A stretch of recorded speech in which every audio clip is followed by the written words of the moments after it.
Êxodo capítulo 9, dos versos 1 ao 35.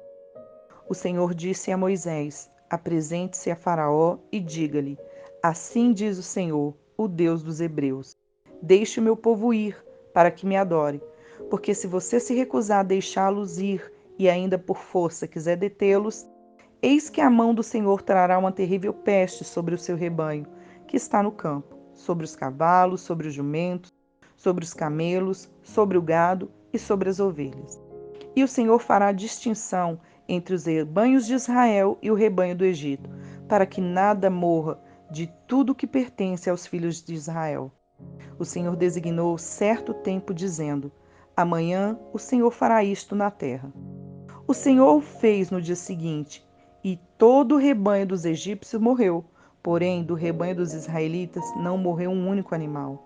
Faraó mandou verificar, e eis que do rebanho de Israel não havia morrido nenhum sequer, mas o coração de Faraó se endureceu, e ele não deixou o povo ir. Então o Senhor disse a Moisés e a Arão: Peguem mãos cheias de cinza de um forno, e que Moisés atire essa cinza para o ar diante de Faraó. Ela se transformará em um pó fino sobre toda a terra do Egito e em tumores que se arrebentem em úlceras nas pessoas, nos animais, por toda a terra do Egito. Eles pegaram cinzas de um forno e se apresentaram a Faraó. Moisés atirou a cinza para o ar e ela se transformou em tumores que se arrebentavam em úlceras nas pessoas e nos animais. Os magos não puderam permanecer diante de Moisés por causa dos tumores, porque havia tumores nos magos e em todos os egípcios. Porém, o Senhor endureceu o coração de Faraó, e este não os ouviu, como o Senhor tinha dito a Moisés. O Senhor disse a Moisés: Levante-se de manhã cedo, apresente-se a Faraó e diga-lhe: Assim diz o Senhor, o Deus dos Hebreus: Deixe o meu povo ir, para que me adore, pois desta vez enviarei todas as minhas pragas sobre o seu coração, sobre os seus oficiais, sobre o seu povo, para que você saiba que em toda a terra não há ninguém que seja semelhante a mim.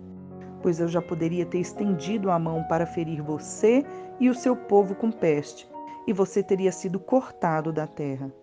Mas, em verdade, foi para isso que eu o mantive, para mostrar a você o meu poder e para que o meu nome seja anunciado em toda a terra. Você ainda vai se levantar contra o meu povo para não deixá-los ir? Eis que amanhã, por este tempo, farei cair uma chuva de pedras, como nunca houve no Egito, desde o dia em que fui fundado até hoje.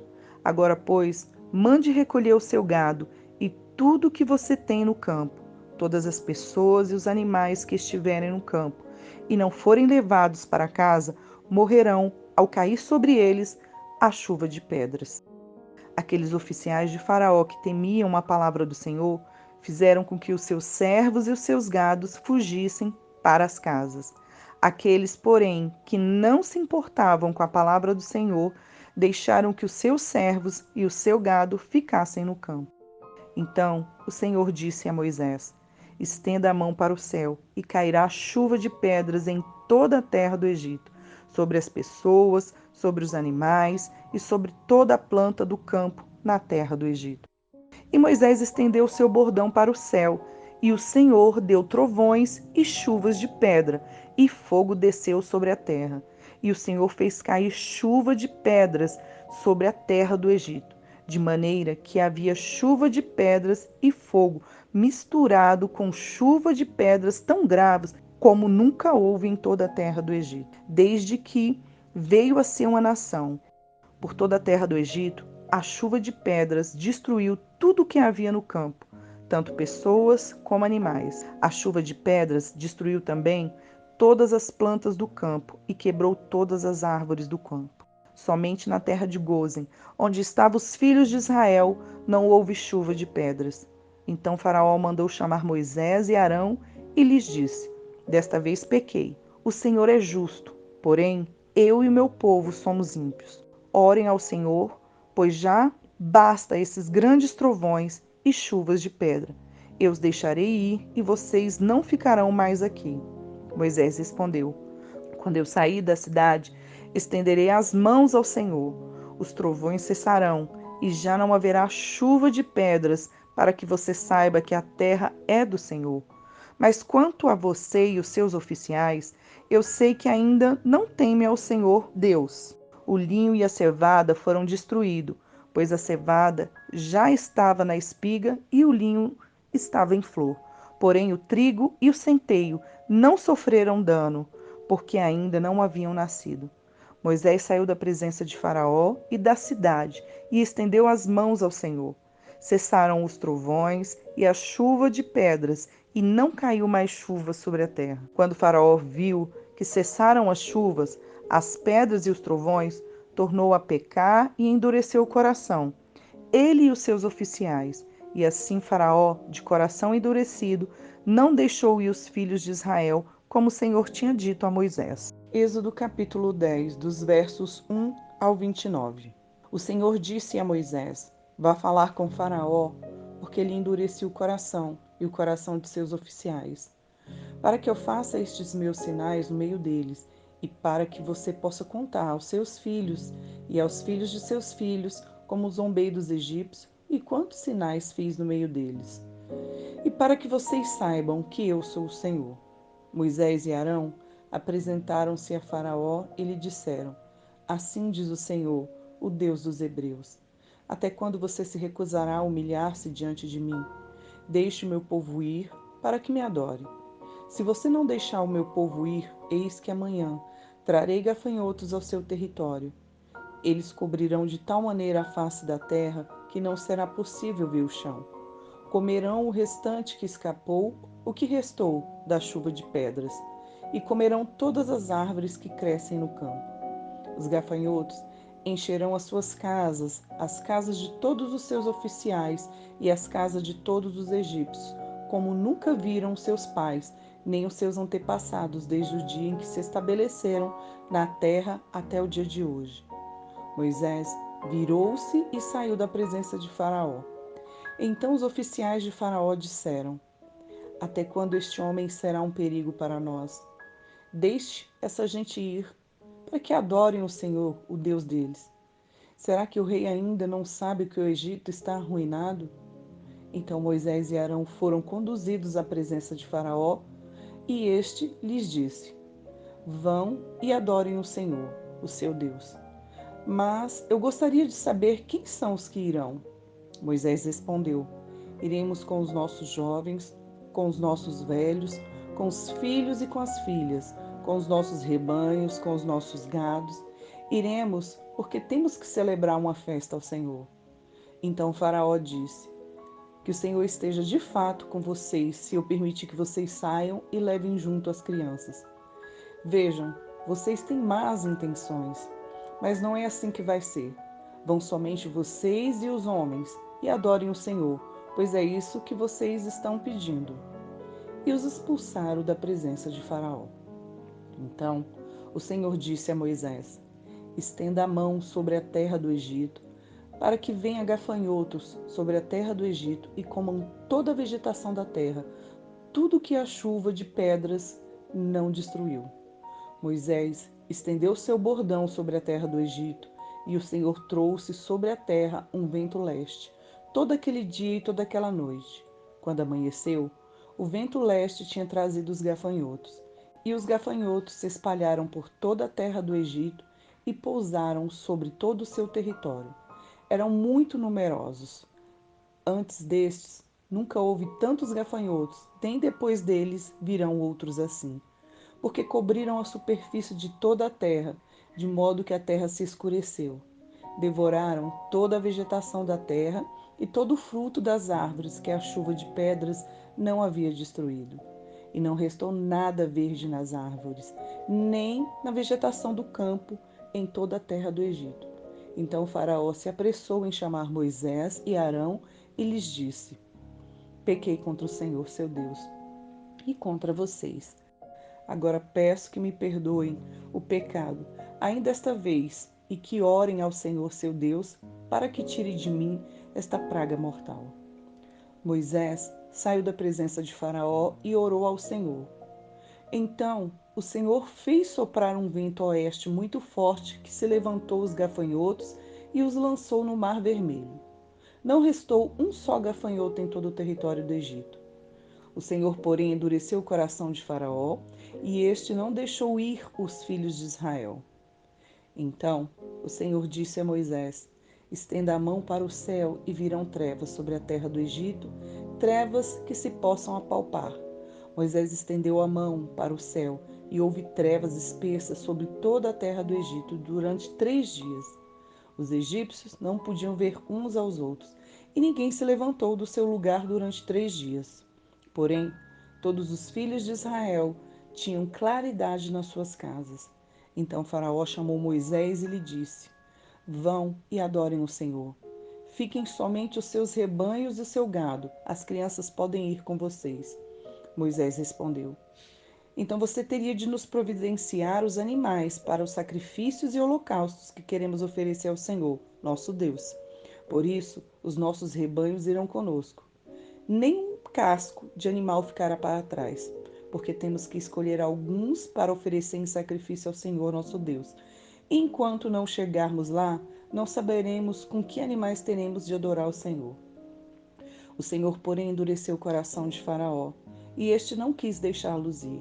Faraó disse a Moisés: saia da minha presença e tenha cuidado para nunca mais aparecer aqui, porque no dia que você tornar a ver o meu rosto, será morto.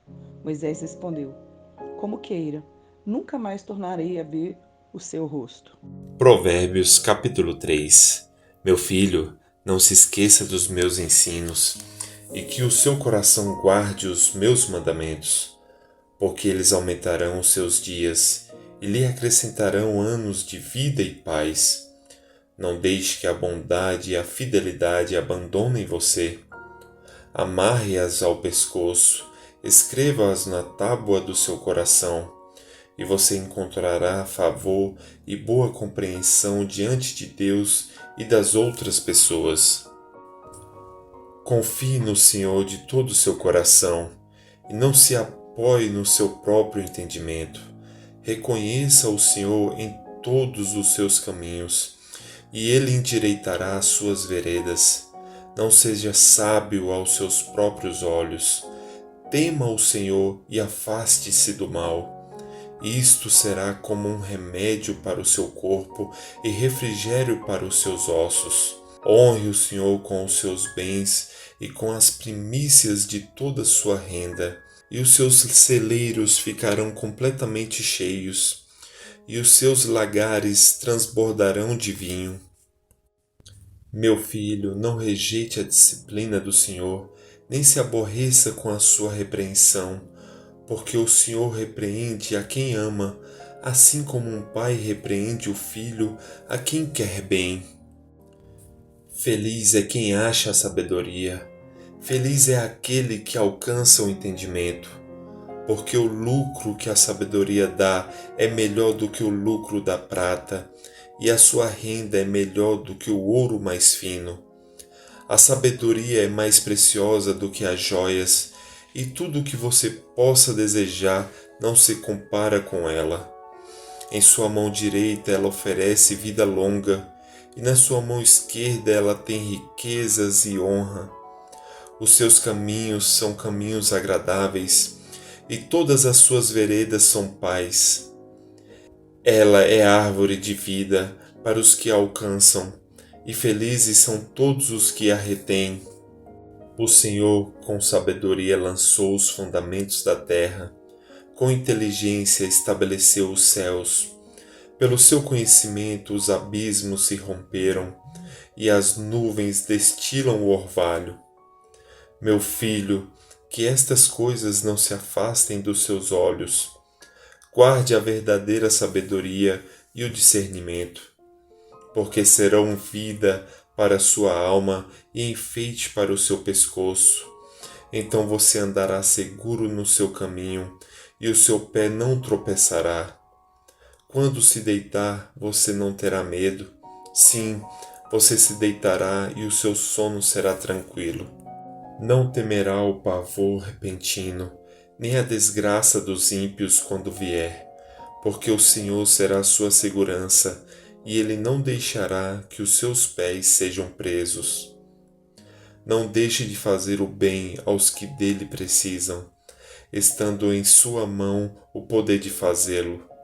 Não diga ao seu próximo, vá e volte mais tarde. Amanhã eu terei algo para dar. Se você tem isso em suas mãos agora, não planeje nenhum mal contra o seu próximo, pois ele mora ao seu lado e confia em você. Não entre em litígio com alguém, se ele não tiver feito nenhum mal a você. Não tenha inveja do homem violento, nem siga nenhum dos seus caminhos, porque o Senhor detesta o perverso, mas aos retos trata com intimidade. A maldição do Senhor está sobre a casa dos ímpios, porém a morada dos justos ele abençoa. Certamente ele zomba dos zombadores, mas dá graça aos humildes. Os sábios herdarão a honra, mas aos tolos está reservada a vergonha. Hebreus, capítulo 9, dos versos 23 ao 10. Era necessário, portanto, que as figuras das coisas que estão nos céus fossem purificadas com tais sacrifícios. Mas as próprias coisas celestiais requerem sacrifícios superiores àqueles. Porque Cristo não entrou em santuário feito por mãos humanas, figura do verdadeiro santuário, porém no próprio céu, para comparecer agora por nós diante de Deus. Ele não entrou para oferecer a si mesmo muitas vezes, como o sumo sacerdote entra todos os anos no Santo dos Santos com sangue alheio. Se fosse assim, ele precisaria ter sofrido muitas vezes desde a fundação do mundo. Agora, porém, ao chegar o fim dos tempos, ele se manifestou uma vez por todas, para aniquilar o pecado por meio do sacrifício de si mesmo. E, assim como os homens está ordenado morrerem uma só vez, vindo depois disso o juízo, assim também Cristo, tendo-se oferecido uma vez por todas para tirar os pecados de muitos, aparecerá segunda vez, não para tirar pecados, mas para salvar aqueles que esperam por ele. Ora, visto que a lei é apenas uma sombra dos bens vindouros, não a imagem real das coisas, nunca consegue aperfeiçoar aqueles que se aproximam de Deus com os mesmos sacrifícios, que, ano após ano, continuamente eles oferecem. Se isto fosse possível, será que os sacrifícios não teriam deixado de ser oferecidos? Porque os que prestam culto, tendo sido purificados uma vez por todas, não mais teriam consciência de pecados. Entretanto, nesses sacrifícios ocorre recordação de pecados todos os anos, porque é impossível que o sangue de touros e de bodes remova pecados. Por isso, ao entrar no mundo, Cristo disse: sacrifício e oferta não quiseste, mas preparaste um corpo para mim.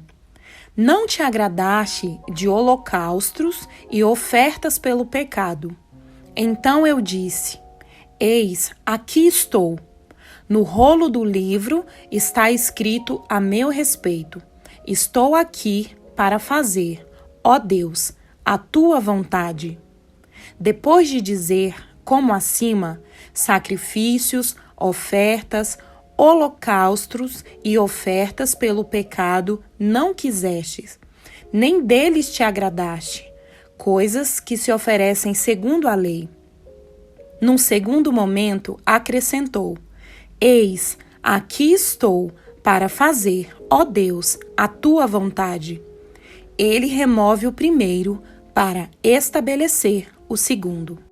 Nessa vontade é que temos sido santificados mediante a oferta do corpo de Jesus Cristo, uma vez por todas. Ora, todo sacerdote se apresenta dia após dia para exercer o serviço sagrado e oferecer muitas vezes os mesmos sacrifícios, que nunca, jamais podem remover pecados. Jesus, porém, tendo oferecido para sempre um único sacrifício pelos pecados, assentou-se à direita de Deus, aguardando daí em diante, até que os seus inimigos sejam postos por estrados dos seus pés. Porque com uma única oferta aperfeiçoou para sempre os que estão sendo santificados. E disto nos dá testemunho também o Espírito Santo, porque, após ter dito: esta é a aliança que farei com eles, depois daqueles dias, diz o Senhor, imprimirei as minhas leis no coração deles e as inscreverei sobre a sua mente. Acrescenta: também dos seus pecados e das suas iniquidades jamais me lembrarei. Ora, onde há remissão de pecados, não existe mais necessidade de sacrifício pelo pecado. Curta, Comente e compartilhe.